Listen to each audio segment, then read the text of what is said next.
The great chamber of the Galactic Council was built to make visitors feel small. Its ceiling stretched so high that clouds actually formed near the top. The walls were made of black stone taken from dying stars. 12 massive thrones sat in a half-circle, each one carved from materials found only on the homeworlds of the elder species. Ambassador. Park Yuna stood in the center of this chamber. She was not a tall woman. Her black hair was tied back in a simple style. She wore the gray uniform of Earth's diplomatic corps with a small blue planet stitched over her heart. She was 43 years old. She had spent 20 years serving humanity among the stars. Around her, the representatives of 12 ancient civilizations looked down from their thrones. The Velthari sat highest. They were reptilian creatures with scales the color of dried blood. Their eyes had no warmth in them. Next to them sat the Decl, whose bodies were like living stone. The Morvath were there too, beings of pure energy contained in crystal shells, and 9 others, each species older than human civilization by thousands of years. Yuna had come here to discuss mining rights. A simple matter. Humanity needed access to rare minerals in the Kepler belt to build more ships. They were willing to pay. They were willing to share. It should have been an easy negotiation. But the Velthari High Lord rose from his throne. His name was Krath, and he had ruled his people for 300 years. He pointed one clawed finger at Yuna. "This creature speaks to us as if we are equals," Krath said. His voice echoed through the chamber. Her species learned to leave their planet only 60 years ago. They are infants. They are nothing. Yuna kept her face calm. She had dealt with alien arrogance before. "High Lord, humanity comes in peace. We seek only fair trade." "Fair." Krath laughed. It was an ugly sound. "You do not decide what is fair. We decide. We have ruled this region of space for 40,000 years. Your kind still lived in caves when we built our first starships." Other council members nodded. A few made sounds of agreement. Only the Decl Elder, an ancient being called Morthax, remained still. His stone face showed nothing, but his eyes watched everything. Krath continued. "We have received reports that human vessels have been scanning our military installations. This is espionage. This is an act of war." Yuna felt a cold knot form in her stomach. "High Lord, I know nothing of any scanning. If this happened, it was not authorized by Earth. I can investigate and provide answers." "We do not need your answers," Krath said. "We have already decided your guilt." "There has been no trial," Yuna said. Her voice remained steady, even as her heart raced. "Under galactic law, any accused being has the right to present evidence. Galactic law applies to member species." Another council member spoke. This was Vorith, the Morvath representative. Its crystal body pulsed with cold blue light. "Humanity is not a member. Humanity is a guest. Guests have no rights." The Decl Elder finally moved. His voice was like stones grinding together. "I must object. This action is extreme. The human has committed no proven crime." "The vote has already been taken," Krath said. 9 in favor, 3 against. "The human will be executed immediately as a warning to her species." Yuna understood then that this had never been about mining rights. This had never been about espionage. This was about fear. Humanity was growing too fast, building too many ships, asking too many questions. The council wanted to remind humans of their place in the galaxy. She could have begged. She could have cried. She could have promised anything to save her life. Instead, she straightened her spine and looked directly at Krath. "You have made a terrible mistake," she said. Krath laughed again. "The only mistake was allowing your species to leave your little planet." "You do not understand humans," Yuna said. "You see our short lives and think we are weak. You see our small territory and think we are powerless. But we have survived ice ages. We have survived plagues. We have survived wars that killed hundreds of millions of our own kind. And we are still here." "Silence her," Krath commanded. "You think this will frighten humanity into submission?" Yuna continued, her voice rising.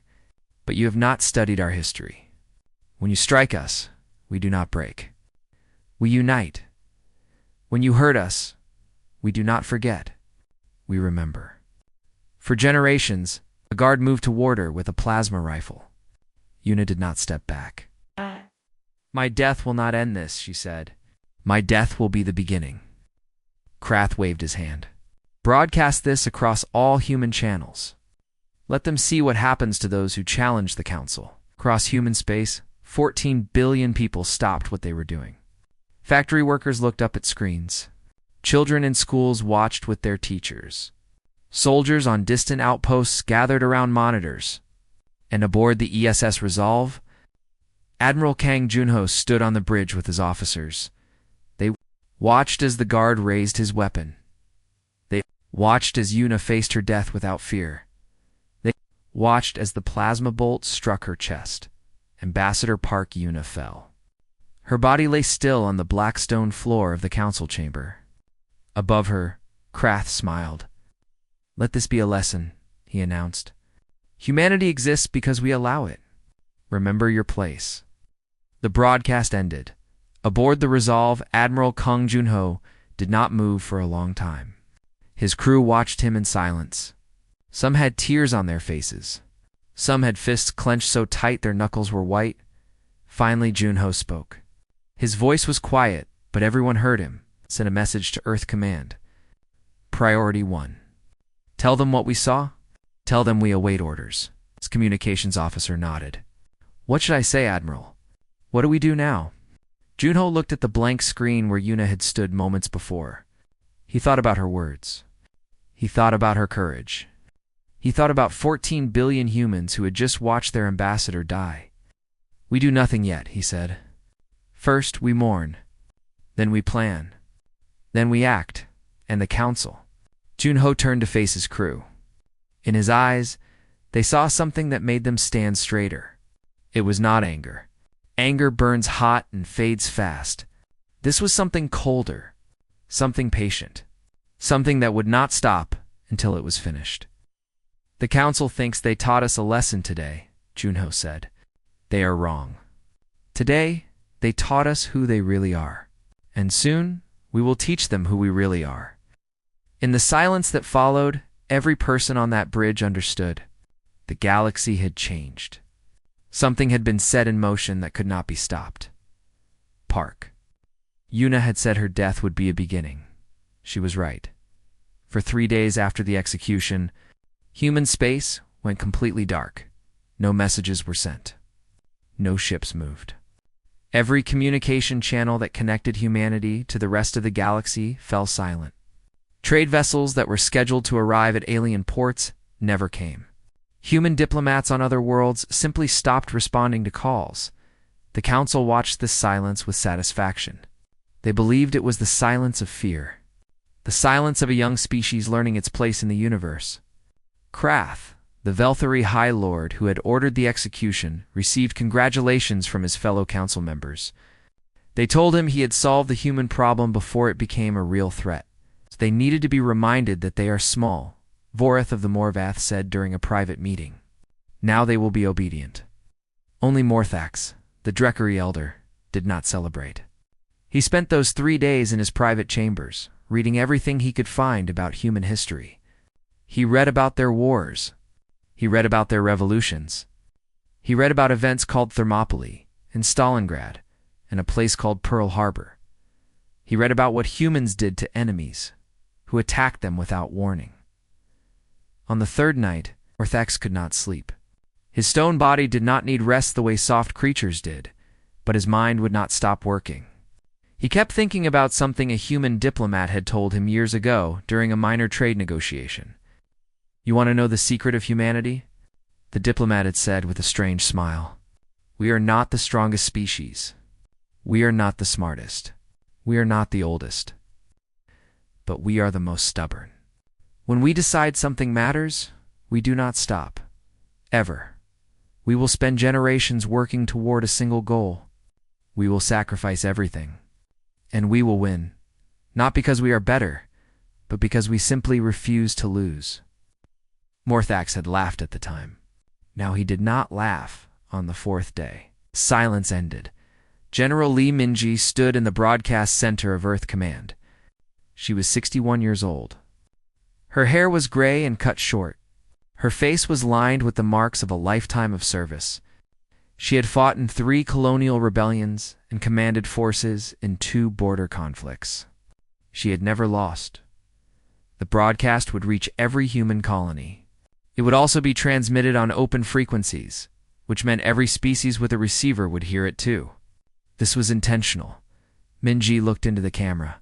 Behind her stood the flags of United Earth and every colonial territory. She did not smile. She did not frown. Her face showed nothing but calm certainty. To all citizens of United Earth and its territories, she began. 4 days ago, Ambassador Park Yuna was executed by the Galactic Council. She was killed without trial, without evidence, without justice. Her death was broadcast across our worlds as a warning. She paused. The Council expected us to be afraid. They expected us to submit. They expected us to accept our place as a lesser species in their galaxy. Her eyes seemed to look through the camera, directly at every person watching. They were wrong. In homes across human space, people stopped breathing. In council space, translators worked frantically to convert her words. To the species of the Galactic Council, Mingi continued, "You have made a choice. You chose to murder our diplomat. You chose to broadcast her death as entertainment. You chose to stand together in this act. 9 of your species voted for her execution. You believed your unity made you strong. Now you will face our unity on behalf of United Earth and all human territories. I formally declare war against every species that voted for the execution of Ambassador Park Yuna. This is not a request for negotiation. This is not a threat. This is a statement of fact. You have 96 hours to evacuate your citizens from border systems. After that time, those systems will become combat zones. Any vessel remaining will be treated as hostile. You wanted us to know our place." Mingi leaned slightly forward. "We know it. Our place is standing over those who attack us. Our place is teaching empires that humanity is not prey. Our place is making certain that no one ever kills one of our people without consequence again. 96 hours. Use them wisely." The broadcast ended. In the council chamber, chaos erupted. Representatives shouted over each other. Some demanded immediate military action. Others called for emergency negotiations. The Morvath actually flickered, its energy form destabilizing from stress. "This is madness," Voreth declared. "They have 200 warships. We have 50,000. What can they possibly hope to achieve?" Krath stood on his throne, his scales flushed dark with anger. "They are bluffing. This is the desperate act of a cornered animal. We will crush them in days." "Perhaps," Morthax said quietly. The chamber fell silent. The Drekari elder rarely spoke, but when he did, others listened. "Or perhaps we have made an error." "What error?" Krath demanded. "They are insects." "I have studied humans," Morthax said. "They do not behave like other young species. When threatened, most species try to escape or hide. Humans attack. When outnumbered, most species surrender. Humans fight harder. Their entire history is filled with examples of small groups defeating larger enemies through determination and creativity." "You're afraid of them?" Krath laughed. "You shame your ancestors." Morthax did not react to the insult. "I am not afraid. I am cautious. There is a human saying I recently learned. It goes, 'Do not corner something that is meaner than you.' They are not meaner than us," Krath said. "They are younger, weaker, smaller. They killed each other by the millions in wars over ideas," Morthax replied. "They developed weapons capable of destroying their entire planet and then kept building more. They have a concept called mutually assured destruction, where they threaten to end their own species rather than lose a conflict." He paused. "What kind of creature does that?" The chamber was quiet. "You should have killed them all," Morthax said softly. "Every last one. Burned their planet and salted their space. Or we should have left them alone. But this." He gestured toward the screens showing human space. "This half measure? Killing one to frighten billions? This was the worst possible choice."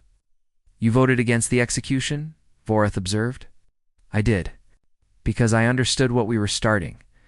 Morthax turned to leave the chamber. I hope I am wrong. I hope they are weak and foolish and will break under our fleets. But I do not think I am wrong. I think we have awakened something that will not stop until it has. Answers for what we did.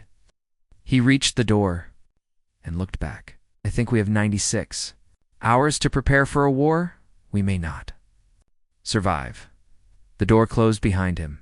In the silence that followed, for the first time since the founding of the Council, the elder species felt something they had not felt in millennia: doubt and far away.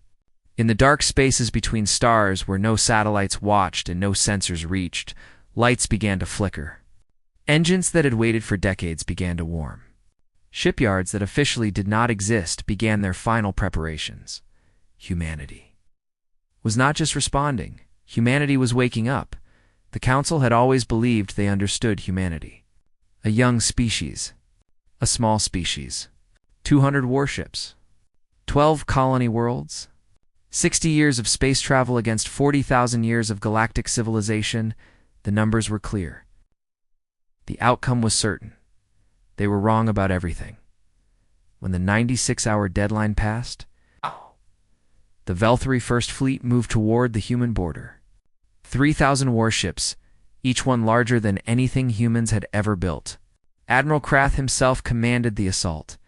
He wanted to be there when humanity fell. He wanted to broadcast their defeat just as he had broadcast Yuna's death. His fleet entered the border system called Kepler 9. Sensors showed no human presence. Empty space. Abandoned stations. Krath smiled. The humans had run away. Then the stars began to change. From behind dead moons and inside hollow asteroids, ships emerged. Not dozens. Not hundreds. Thousands. They were not the sleek, elegant vessels that Council species built. These were brutal things. Angular. Black. Covered in weapons that pointed in every direction. 3,000 human warships faced the Velthri fleet. Krath stared at his screens in disbelief. This is impossible. Intelligence said they had 200 ships. His second-in-command checked the readings 3 times. Admiral, these vessels are not in any of our databases. Their designs are unknown. Their weapon signatures are unknown. They should not exist. Where did they come from? No one could answer.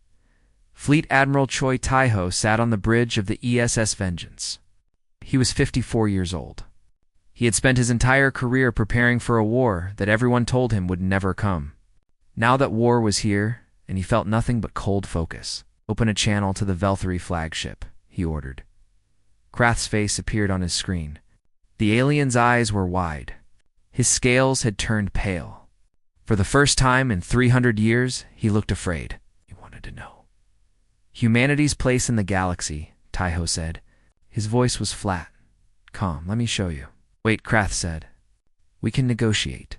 This was a misunderstanding. The Council acted hastily. Ambassador Park offered to negotiate. You killed her. That was a mistake. We see that now.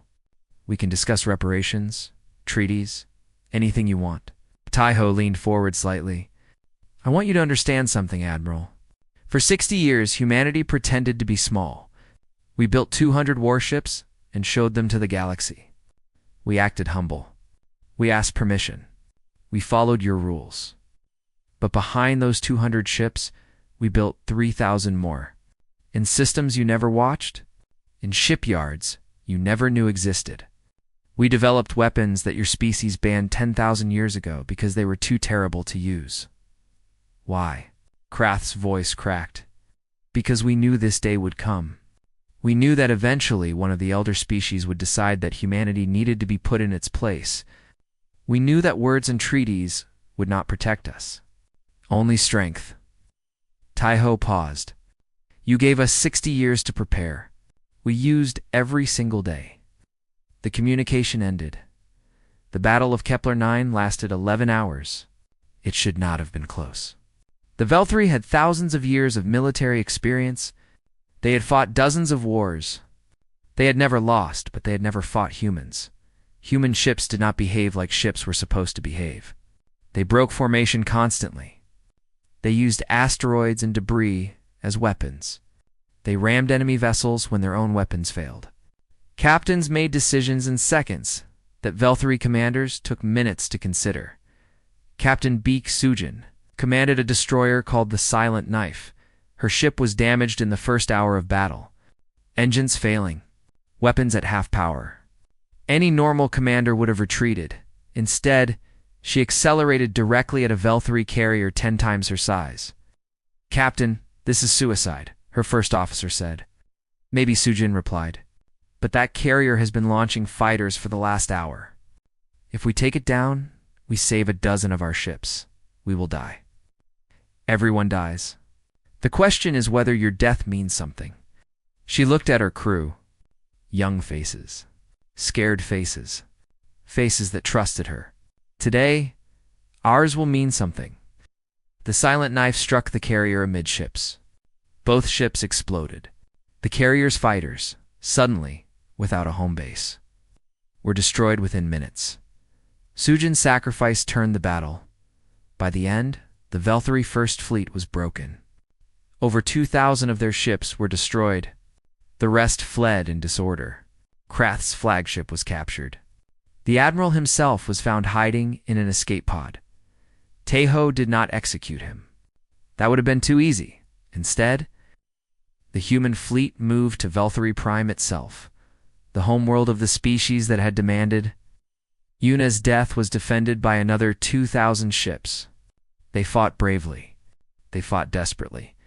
It did not matter. Human vessels pushed through their lines like water through sand. But when the orbital defenses fell, the human fleet did not bomb the planet. They did not land troops. They did something far worse. They destroyed every satellite, every space station, every orbital factory, every ship that could not escape. They tore apart 40,000 years of Velthari space infrastructure in a single day. Then they left. Tejo broadcast one final message to the surface. "You are not destroyed. Your people live. Your cities stand. But you will never leave your planet again. Not until you have rebuilt everything we just took from you. That will take generations." Ambassador Park was 43 years old. She had a husband, 2 children. She liked to paint watercolors of Earth landscapes she had never seen in person. You took her life in moments. Now you will spend centuries remembering why. Across the galaxy, other council species watched the fall of the Velthari. They saw their oldest military ally reduced to a pre-spaceflight civilization in days. They saw human ships moving toward new targets. They saw the truth they had refused to believe. Humanity was not prey. Humanity was a predator that had been waiting for a reason to hunt, and now it had one, in the council chamber. Morthax watched the reports come in.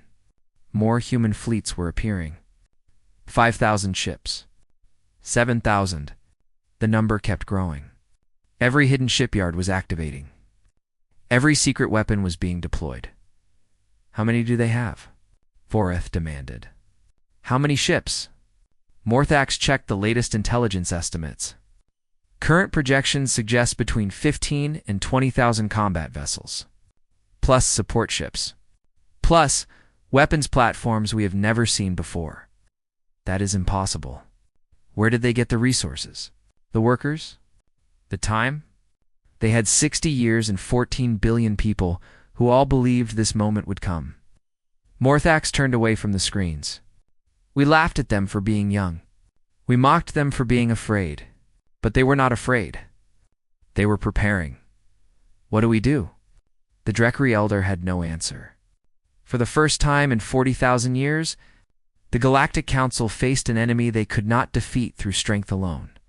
And somewhere in the black between stars, more human ships were still coming. 6 months after the war began, the Galactic Council was falling apart. The Velthari were isolated on their homeworld, watching the stars they could no longer reach. 3 other species had already surrendered to humanity, accepting whatever terms the humans offered rather than face the same fate. 2 more had suffered revolutions when their own citizens decided that their leaders had brought this disaster upon them. The remaining 7 council species still fought, but they no longer fought together. Old rivalries resurfaced. Blame was thrown in every direction. Each species tried to protect its own territory instead of coordinating with the others. Humanity used this division with perfect precision. Director Yoon Hana ran human intelligence operations from a station hidden in deep space. She was 48 years old, with sharp eyes that missed nothing. Before the war, she had spent 20 years building networks of informants and agents across council space. Now she used those networks like weapons. Every day, her team sent messages to civilians on council worlds. The messages were simple. They were translated into local languages. They were designed to plant doubt.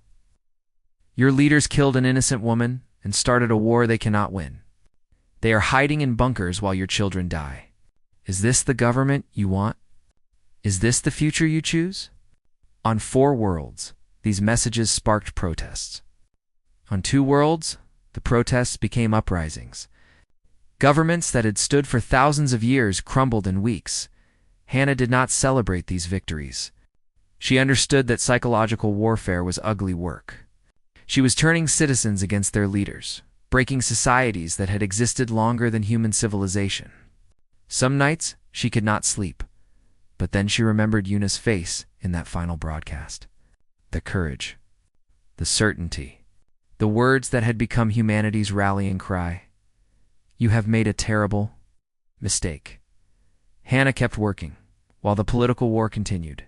Vice Admiral Shin Ji-ho led the military campaign against the Decl. This was the most dangerous front. The Decl were made of living stone. Their ships were built to absorb damage that would destroy any other vessel. Their weapons could crack planets. But Ji-ho had studied them carefully.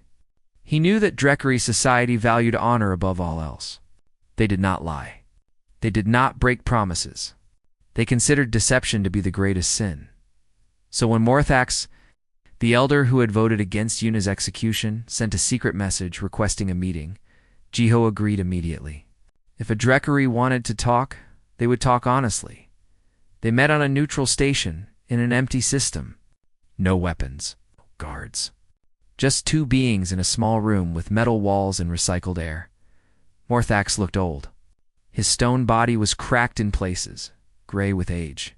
His eyes burned with a tired light. He moved slowly, like every step cost him energy he did not have. Thank you for coming, Morthax said.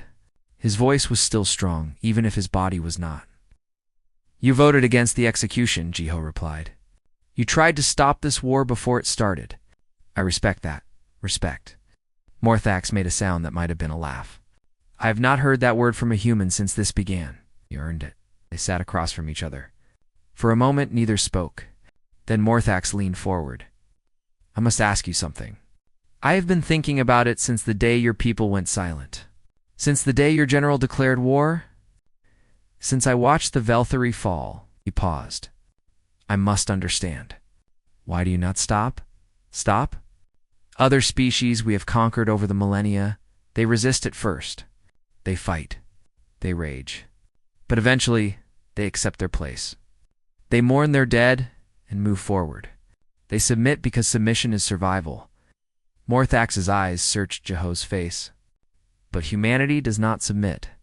You keep fighting. You keep coming. Even when we destroy your ships, more appear. Even when we kill your soldiers, more volunteer. It is as if death means nothing to you. Ji-ho considered the question carefully. He thought about how to explain something that humans understood in their bones but rarely put into words. Death means everything to us, he finally said. That is exactly the point. I do not understand. We live short lives. Compared to your species, we are mayflies. We have perhaps 80 years if we are lucky. Every moment is precious because we have so few of them. Ji-ho leaned back. When you killed Ambassador Park, you did not just end one life. You stole every moment she would ever have. Every sunset. Every laugh. Every meal with her family. Every dream she had not yet dreamed. We understand death. We cause it often. You understand? Ending existence. You do not understand what it means to us. Jiho met the elder's eyes. When you broadcast her execution, you made 14 billion humans watch. You thought this would frighten us. But instead, every single person felt her loss personally. Every single person imagined their own life being cut short the same way. Every single person decided that this could not stand. So this is revenge. No, revenge is personal. This is something else. Jiho searched for the right words. Other species unite through shared success, shared territory, shared resources. Humans unite through shared pain. When we suffer together, we become one people. When we are hurt together, we become one weapon. Morthax was silent for a long moment. You are saying we forged you? Yes. Before the execution, humanity was divided. We argued about politics. We competed with each other. We had 100 different priorities pulling us in 100 different directions. Jiho almost smiled. Then you gave us a common enemy, a common cause, a common grief. You turned billions of individuals into a single army with a single purpose. That purpose being justice, not revenge. Justice. Ambassador Park was innocent. She was murdered by those who should have protected her.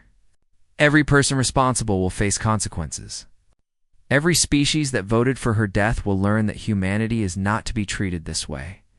And when justice is served, what then? Jiho stood. He walked to the small window and looked out at the stars. Then we rebuild. We create new laws, new structures, new ways for species to resolve conflicts without murder. Ambassador Park believed in diplomacy. She believed that different species could work together. We will honor her by building the galaxy she dreamed of. A galaxy ruled by humanity. No, Jiho turned back to face Morthax. A galaxy where no species rules another. Where young civilizations are not killed for being young. Where diplomats are protected, not executed. Where strength is used to protect the weak, not destroy them. Morthax rose slowly to his feet. His stone body groaned with the effort. The Decl Council has authorized me to offer unconditional surrender. We will accept any terms you name. That is why I came. You expected this? Your species values honor. You have seen what we do to those who continue fighting. You have also seen that we do not destroy those who surrender. Jiho extended his hand. The Decl will be treated fairly. You will keep your worlds. You will keep your culture. But your fleet will be dismantled. Your weapons will be destroyed. And you will never threaten another species again. Morthax looked at the extended hand. In human culture, this was a gesture of agreement, of peace, of trust. He reached out his own hand, stone fingers wrapping around human flesh. I hope you are telling the truth, Morthax said. I hope the galaxy you build is better than the one we made. So do I, Jiho replied. Because if it is not, then Ambassador Park died for nothing. And we will not let that happen. Their hands remained clasped for a long moment. Two enemies, one ancient and one young, agreeing to end a war that had cost millions of lives. It was not the end of the conflict. Other species still fought. Other battles still raged. But it was a beginning of the peace that Yuna had wanted, a beginning of the justice she deserved. 1 year after the execution of Ambassador Park Yuna, the Galactic Council no longer existed. The great chamber where she had died was empty now. The 12 massive thrones had been torn from their foundations. The black stone walls still stood, but they no longer held power. They were just walls. Just stone. Just a reminder of something that had ended. President Hondoyan walked through the chamber slowly. He was 67 years old, with white hair and calm eyes that had seen too much. He had been a teacher before politics, a professor of history. He understood better than most how empires rose and fell. Today he would give the most important speech of his life. Camera drones floated around him, broadcasting to every corner of the galaxy, every species, every world, every being who cared to watch. Trillions of eyes were focused on this moment. Doyen reached the center of the chamber. He stood in the exact spot where Yuna had stood 1 year ago. He looked up at the empty thrones. He looked at the cameras. He began to speak. 1 year ago, a woman stood here. She was a diplomat, a wife, a mother, a painter who loved watercolors. She came to this place in peace, seeking fair treatment for her people. And she was murdered. His voice echoed through the empty space. The beings who sat on these thrones believed they were teaching humanity a lesson. They thought they were showing a young species its place. They thought fear would make us submit. They were wrong. Humanity did not submit. We did not break. We rose. We fought. And we won. He paused, letting the words settle. But this speech is not about victory. Victory is easy to celebrate. Anyone can wave flags and cheer for winners. Today I want to talk about something harder. I want to talk about what comes next. For 40,000 years, this galaxy was ruled by the strong. The Council decided which species lived and died. They called themselves the Elder Races, as if age gave them the right to control others. They built empires on the backs of younger civilizations. They murdered diplomats and called it justice. That system is over. Humanity did not fight this war to become the new council. We did not sacrifice millions of lives to replace one empire with another. We fought because we believe in something different. Something that Ambassador Park believed in until her final breath. We believe that every species, no matter how young or small, has dignity, has worth, has the right to exist without fear. Doyen turned slowly, addressing the cameras from every angle. Here's what will happen now. The 12 species that formed the council will be allowed to govern themselves. Their fleets are gone. Their weapons are gone. But their people remain. Their cultures remain. Their futures remain. We will not occupy their worlds. We will not demand tribute. We will not treat them the way they treated others. Instead, we will help them. We will share technology that can rebuild what was destroyed. We will open trade routes that were closed by war. We will extend the same hand of friendship that Ambassador Park extended 1 year ago. But we will also remember. His voice grew harder. If any species harms a diplomat again, anywhere in this galaxy, humanity will return. Not as conquerors. As a reminder, we will remind them what happened to the last civilization that thought murder was acceptable. This is not a threat. It is a promise. Ambassador Park said something before she died. She said her death would be a beginning. She was right. Today, we begin building a new galaxy. A galaxy where young species are protected, not exploited. Where disputes are resolved through talking, not killing. Where the strong help the weak, instead of crushing them. This is her legacy. This is what her sacrifice made possible. And every human alive carries the responsibility to honor it. Doyen reached into his pocket and pulled out a small object. It was a painting. Tiny, no bigger than his hand. It showed a sunrise over mountains on Earth. Ambassador Park painted this. She gave it to her husband before her final mission. She told him she wanted to see that view in person someday. She never got the chance. He held the painting up to the cameras. Every human colony will have a memorial to Ambassador Park. Her image will be carved in stone on every world we inhabit. Future generations will learn her name before they learn their alphabet. She will be remembered as long as humanity exists, and so will this lesson. There are lines that cannot be crossed. There are acts that cannot be forgiven. There are consequences that cannot be avoided. Do not wound what you cannot kill. He lowered the painting and looked directly into the primary camera. To every species watching this broadcast, humanity is not your enemy. We never wanted to be. We came to this galaxy seeking friends, partners, equals. We were answered with contempt and murder. Now we offer a different answer. We offer the chance to start again, to build something better than what came before, to prove that civilizations can grow beyond cruelty and fear. Accept this offer. Work with us. Let Ambassador Park's death be the last injustice of the old galaxy, not the first injustice of the new one. The choice is yours. The broadcast ended. Across the galaxy, species that had spent millennia at war considered the human offer. Some accepted immediately. Others took longer. A few resisted, unwilling to admit that the universe had changed. Those few were persuaded over time, not through violence, through patience, through humanity proving, year after year, that they meant what they said, that they would help those who asked for help, that they would trade fairly with those who traded fairly, that they would keep their promises even when keeping them was hard.